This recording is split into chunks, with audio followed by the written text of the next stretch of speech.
bagay na dapat mong alamin bago ka makipagrelasyon sa LDR. Number 1 is, kapag ayaw niyang makipag-video call.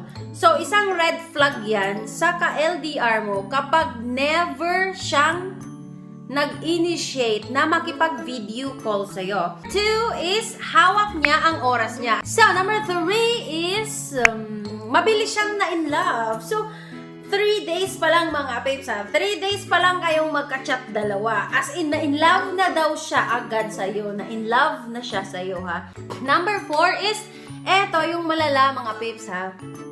Yung ka-LDR mo, red flag din to, hihiram siya ng pera ngayon sa'yo. So, kapag ganyang klaseng ka-LDR, red flag, as in red flag, hindi yellow, hindi green, hindi orange, basta red flag siya mga people. Number 5 is biglang hingi siya ngayon ng naked na